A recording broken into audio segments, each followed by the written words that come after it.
Morning बच्चों, आज atomic structure initial परमाणु संरचना प्रारंभिक की पहली वीडियो है, जिसमें हम इस चैप्टर के सभी टॉपिक्स को थ्योरेटिकली पोर्शन को एक ही वीडियो में इन सिंगल शॉट कंप्लीट करेंगे, इसलिए वीडियो को पूरा देखें। वीडियो शुरू करने से पहले यदि आप हमारे चैनल पर पहली बार आए हैं और अभी तक चैनल को सब्सक्राइब नहीं किया है तो चैनल को सब्सक्राइब करें और बेल आइकन दबाकर ऑल वाला ऑप्शन चुनें, ताकि आपको लेटेस्ट वीडियो के नोटिफिकेशन तुरंत ही मिल जाएं जैसे ही हम एक नया वीडियो अपलोड करते हैं। तो चलिए शुरू करते हैं। पहला टॉपिक तत्व एलिमेंट। एक ही परमाणु क्रमांक वाले परमाणुओं से बने पदार्थ को तत्व कहते हैं, जैसे हाइड्रोजन, नाइट्रोजन, ऑक्सीजन, सोना, चांदी आदि, ये सभी तत्व हैं।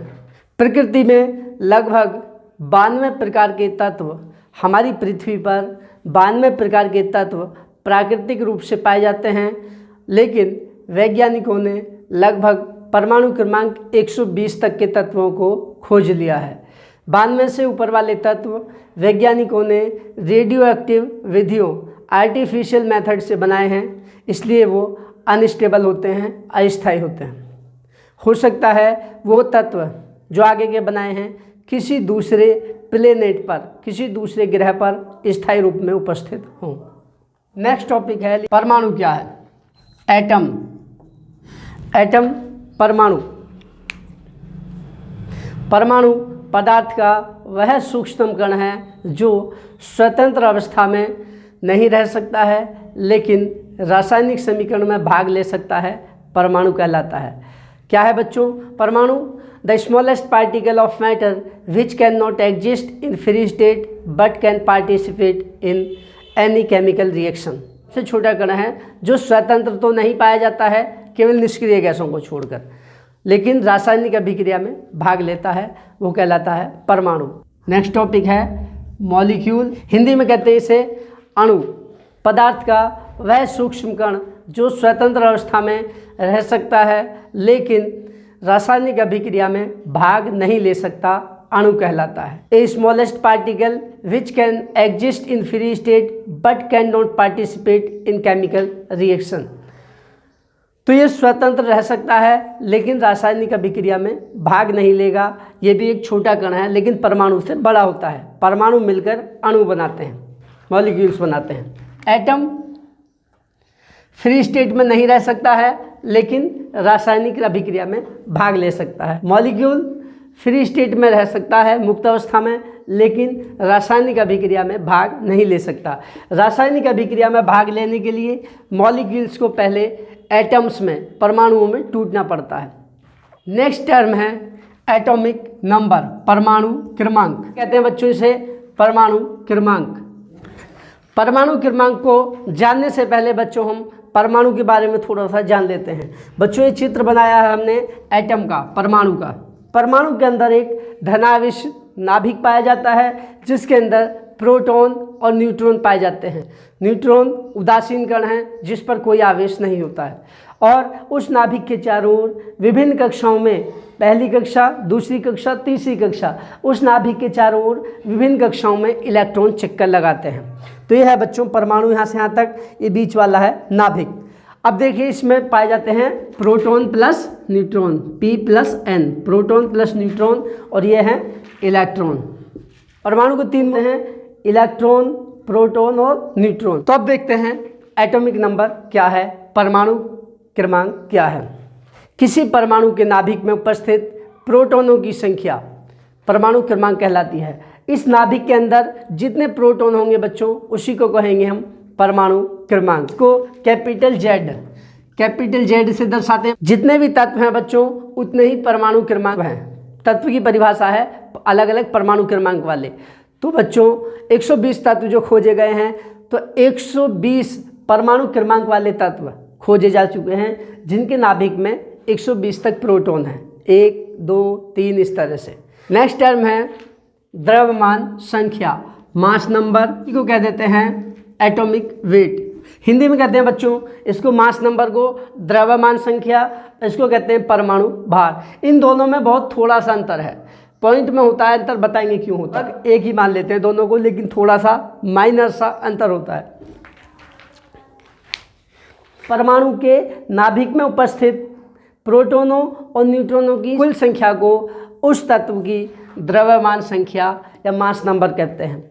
और परमाणु भार क्या हो जाएगा बच्चों? इसी परमाणु के नाभिक में उपस्थित सभी प्रोटॉनों और न्यूट्रॉनों के द्रव्यमानों का योग परमाणु भार कहलाता है। बच्चों एटॉमिक मास यूनिट AMU, परमाणु भार को मापने की यूनिट है atomic mass unit AMU। Atomic mass unit में एक प्रोटॉन का द्रव्यमान 1.0088 माना गया है, जिसके कारण परमाणु भार द्रव्यमान संख्या से पॉइंट में कुछ पॉइंट ज़्यादा होता है द्रव्यमान संख्या से परमाणु भार, लेकिन एक ही मान लेते हैं, लगभग बराबर मान लेते हैं, क्योंकि पॉइंट के बाद दशमलव के बाद दूसरे या तीसरे स्थान पर कुछ मान चेंज होता है, इसलिए उसको नेग्लिजिबल नगण्य मान समान ही मान लेते हैं नॉर्मली। ठीक है, केवल द्रव्यमान क्षति के क्वेश्चनों में उसे पूरा लेते हैं। Z बराबर तो था बच्चों P, प्रोटॉनों की संख्या, और इसको परमाणु भार को दर्शाते हैं या द्रव्यमान संख्या को दर्शाते हैं बच्चों कैपिटल A से।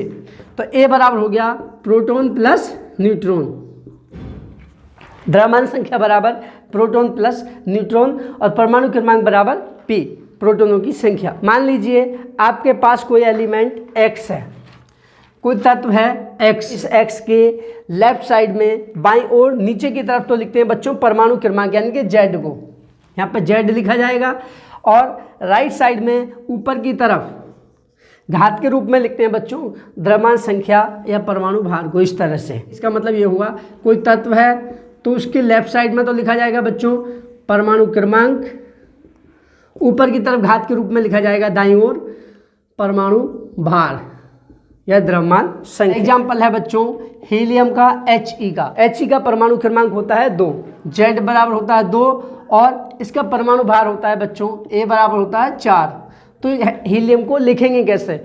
हीलियम को रिप्रेजेंट करेंगे बच्चों हम इस तरह से He यानी 2He4, परमाणु क्रमांक 2 और परमाणु भार 4, 2He4, इस तरह से हम रिप्रेजेंट करेंगे। नेक्स्ट टर्म है आइसोटोप, हिंदी में कहते हैं बच्चों इसे समस्थानिक। एक ही तत्व के वे परमाणु जिनके परमाणु क्रमांक समान होते हैं लेकिन परमाणु भार अलग अलग होते हैं समस्थानिक कहलाते हैं। जब बच्चों एक ही तत्व है तो परमाणु क्रमांक एक ही होंगे, समान होंगे, क्योंकि तत्व की परिभाषा यही है। एग्जाम्पल है इसका हाइड्रोजन के 3 समस्थानिक होते हैं, जैसे 1H1 परमाणु क्रमांक 1, परमाणु भार भी 1, दूसरा है 1H2 और तीसरा है 1H3। इसका नाम है बच्चों हाइड्रोजन फर्स्ट या सामान्य हाइड्रोजन, इसको प्रोटियम कहते हैं। इसका नाम है ड्यूटीरियम, और ये है बच्चों ट्राइटियम, ये रेडियो एक्टिव होता है। ठीक है, हाइड्रोजन के 3 समस्थानिक हैं, परमाणु क्रमांक 1 है, एक ही तत्व है, ठीक है, लेकिन परमाणु भार 1, 2, 3। तो ये हो गया आपका क्या समस्थानिक, प्रोटियम या हाइड्रोजन 1, ड्यूटीरियम या हाइड्रोजन 2 और ट्राइटियम या हाइड्रोजन 3। कार्बन के भी 3 समस्थानिक होते हैं, 6 कार्बन 12, 6 कार्बन 13 और 6 कार्बन 14। इस तरह से एक ही तत्व कार्बन है, परमाणु क्रमांक समान है लेकिन परमाणु भार अलग अलग हैं, तो ये भी समस्थानिक है। ये वाला 6 कार्बन 14 रेडियो एक्टिव समस्थानिक है। इसी प्रकार बहुत सारे तत्वों के समस्थानिक पाए जाते हैं, जैसे क्लोरीन Cl 17Cl35 होता है बच्चों, और एक होता है 17Cl37। हम क्लोरीन का परमाणु भार जो मानते हैं वो मानते हैं 35.5। ठीक है, क्लोरीन का वास्तविक परमाणु भार 35.5 मानते हैं, क्योंकि जो प्रकृति में क्लोरीन हमको प्राप्त होती है किसी भी सोर्स से, उसमें क्लोरीन 35 और क्लोरीन 37 का जो अनुपात होता है वो 3:1 के रेशो में पाया जाता है। 3 भाग क्लोरीन 35 पाई जाती है नॉर्मल क्लोरीन, और 1 भाग क्लोरीन 37 पाई जाती है। तो इनके द्रव्यमानों का औसत जो आता है वो आता है 35.5, इसलिए क्लोरीन का द्रव्यमान या परमाणु भार 35.5 माना जाता है बच्चों। उसके बाद है संभारिक आइसोबार, भारी या संभारिक भिन्न भिन्न तत्वों के वे परमाणु, अब की बात क्या है बच्चों, अलग अलग तत्व हैं, अलग अलग तत्वों के वे परमाणु जिनके परमाणु क्रमांक अलग अलग होते हैं लेकिन परमाणु भार समान होते हैं। बच्चों जब अलग अलग तत्व हैं तो परमाणु क्रमांक अपने आप ही अलग हो जाएंगे लेकिन परमाणु भार समान होंगे। तो क्या है समभारी, परमाणु क्रमांक अलग अलग होंगे और परमाणु भार एक जैसे होंगे, अलग अलग तत्व होंगे। तो एग्जाम्पल है इसके, देखिए 6 कार्बन 14 और एक है 7 नाइट्रोजन 14। देखिए बच्चों परमाणु क्रमांक 6 है कार्बन का, परमाणु भार 14 है। नाइट्रोजन का परमाणु क्रमांक 7 है, परमाणु भार 14 है। दोनों के परमाणु भार समान हैं लेकिन परमाणु क्रमांक अलग अलग हैं, दोनों ही तत्व भी अलग अलग हैं। तो बच्चों ये दोनों क्या है, समभारिक, आइसोबार। 6 कार्बन 14 और 7 नाइट्रोजन 14। और एग्जाम्पल देखते हैं, 18 आर्गन 40, 19 पोटेशियम 40 और 20 कैल्शियम 40। देखिए बच्चों ये 3 अलग अलग तत्व हैं, आर्गन, पोटेशियम, कैल्शियम। इनके परमाणु क्रमांक अलग अलग हैं, 18, 19, 20, लेकिन तीनों के ही परमाणु भार, देखिए तीनों के ही परमाणु भार समान हैं, इसलिए तीनों हैं समभारिक। समस्थानिक में एक ही तत्व होगा, परमाणु क्रमांक समान होंगे, परमाणु भार अलग अलग होंगे। समभारिक में क्या समझे, अलग अलग तत्व होंगे, परमाणु क्रमांक अलग होंगे लेकिन परमाणु भार समान परमाणु भार। नेक्स्ट टॉपिक है आइसोटोन, इसको हिंदी में कहते हैं समन्यूट्रॉनिक। देखिए जैसा कि नाम से स्पष्ट है, सम माने समान, न्यूट्रॉनिक न्यूट्रॉन्स, अलग अलग तत्वों के वे परमाणु जिनके नाभिक में न्यूट्रॉन की संख्या समान होती है समन्यूट्रॉनिक कहलाते हैं। एग्जाम्पल देखिए बच्चों, 14 सिलिकॉन 30, 15 फॉस्फोरस 30, इसके बाद 16 सल्फर 32। 14 सिलिकॉन 30, 15 फॉस्फोरस 31 और 16 सल्फर 32। देखिए बच्चों इनमें हम कैसे निकालेंगे प्रोटॉन कितने हैं, न्यूट्रॉन कितने हैं। परमाणु भार का फॉर्मूला A बराबर होता है बच्चों P + N और Z बराबर होता है P, यानी कि प्रोटॉन की संख्या परमाणु क्रमांक के बराबर। परमाणु क्रमांक ये दिए हुए हैं तो यही प्रोटॉनों की संख्या हो जाएंगी, ठीक है। और परमाणु भार ऊपर दिए हुए हैं और ये होता है P + N के, तो इससे क्या निकाल सकते हैं, N बराबर हो जाएगा A - P। देखिए परमाणु क्रमांक है तो यही प्रोटॉनों की संख्या हो जाएगी। अब निकाले लेते हैं, ये हो जाएगा 30 - 14, परमाणु भार 30 है, परमाणु क्रमांक 14 है, यानी कि प्रोटॉनों की संख्या 14 है। घटाएंगे तो आ जाएगा बच्चों 16 न्यूट्रॉन, ठीक है। इसमें देखिए 31 - 15, 31 में से 15 घटाएंगे तो ये भी कितना आ जाएगा 16। इसमें देखिए 32 - 16 बराबर 16।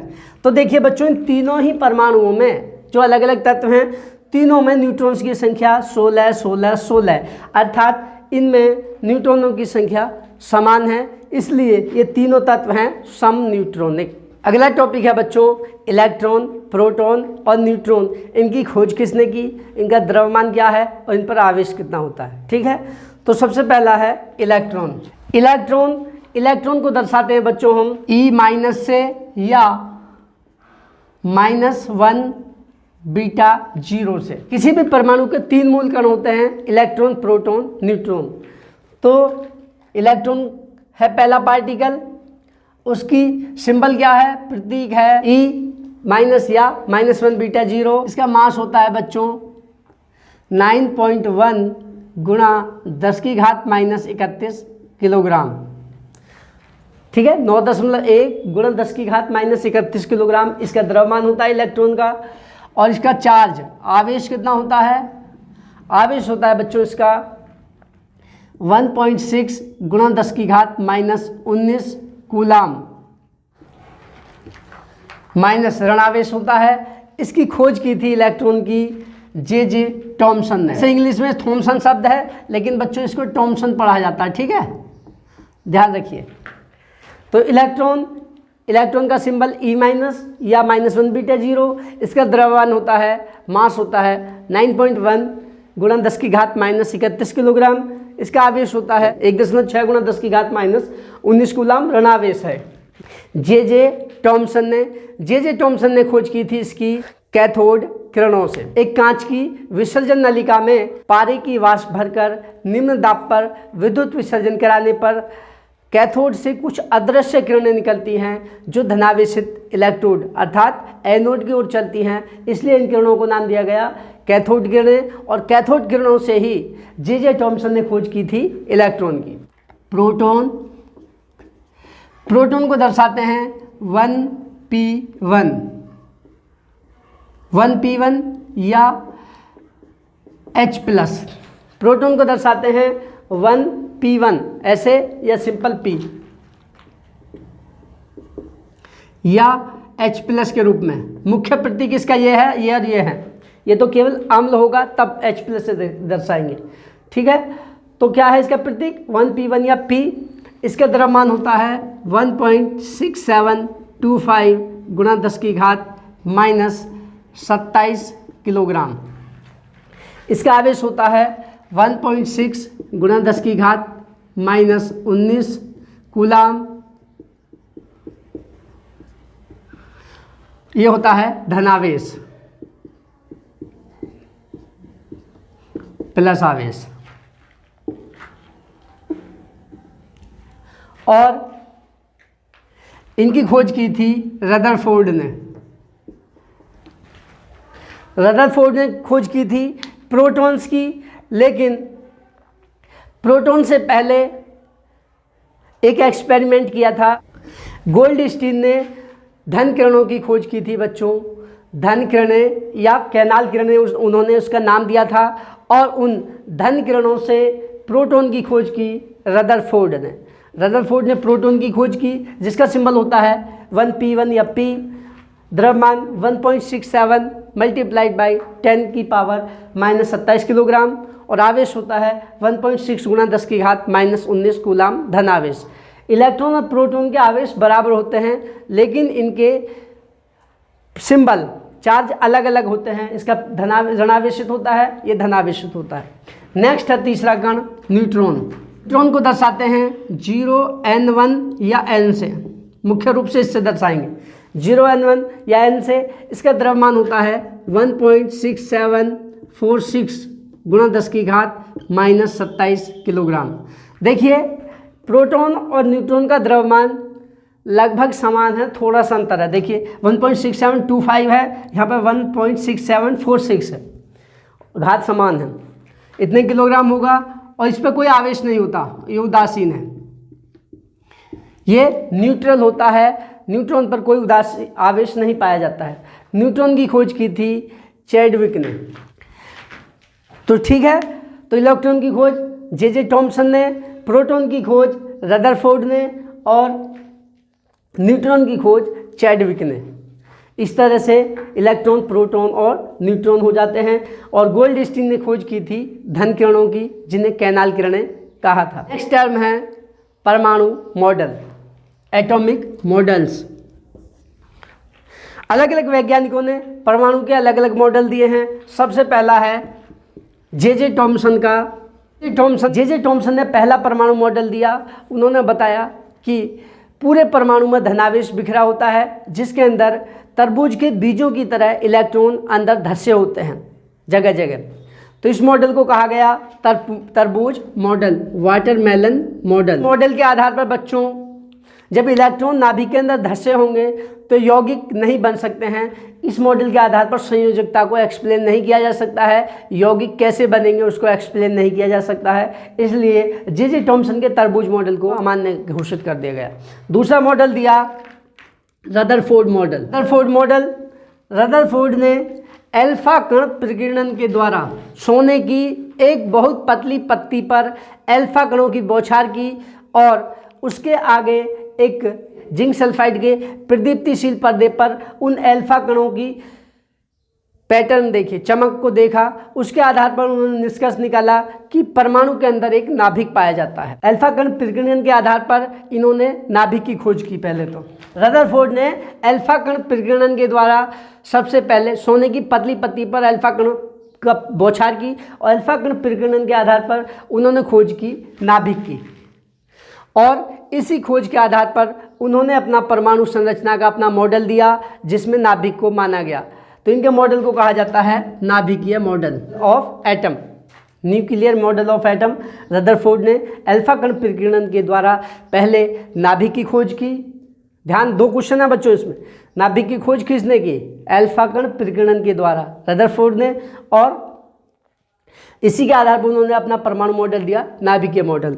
उसके अनुसार, इस मॉडल के अनुसार इन्होंने बताया कि परमाणु के अंदर एक धनावेशित नाभिक होता है जिसमें परमाणु का समस्त द्रव्यमान केंद्रित होता है और उस नाभिक के चारों ओर सभी कक्षाओं में इलेक्ट्रॉन चक्कर लगाते रहते हैं। ये नाभिक है, इसके चारों ओर चक्कर लगाते रहते हैं।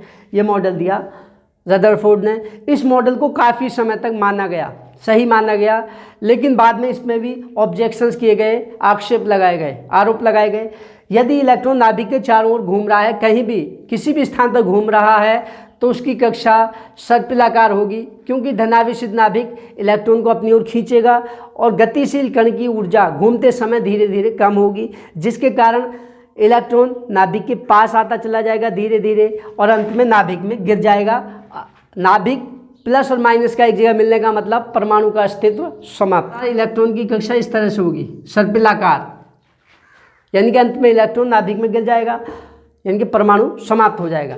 जब प्रोटॉन और इलेक्ट्रॉन एक ही जगह मिलेंगे, जब इलेक्ट्रॉन नाभिक में गिर जाएगा, धनावेश और ऋणावेश मिलेंगे तो परमाणु नष्ट हो। रदरफोर्ड मॉडल की सबसे बड़ी कमी थी परमाणु के स्थायित्व की व्याख्या ना कर पाना। जो अल्फा कण प्रकीर्णन का प्रयोग किया था बच्चों, उसमें अधिकांश अल्फा कण अपने मार्ग से विचलित हो गए थे, अपने मार्ग से थोड़े रिफ्लेक्ट हो गए थे, लेकिन सबसे कम अल्फा कण ऐसे थे जो 90 डिग्री से अधिक के कोण पर विचलित हुए थे। अधिकांश सीधे चले गए, कुछ अपने मार्ग विचलित हो गए। तो इसी के आधार पर उन्होंने नाभिक की खोज की थी। तो ध्यान रखना है, सबसे कम अल्फा कण ऐसे थे जो 90 से अधिक के एंगल पर रिफ्लेक्ट हुए थे। नेक्स्ट मॉडल आता है बोर का परमाणु मॉडल।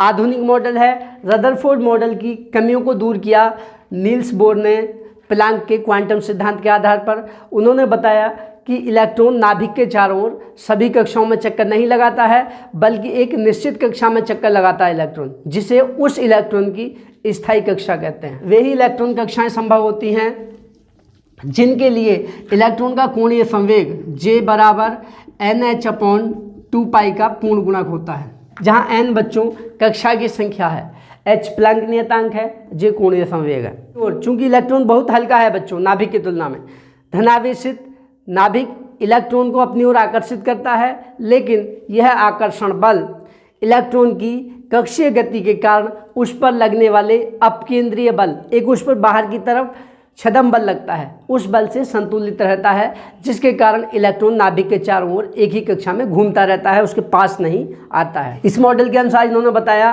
कि परमाणु के नाभिक की त्रिज्या 10⁻⁻13 से 10⁻⁻12 सेंटीमीटर होती है।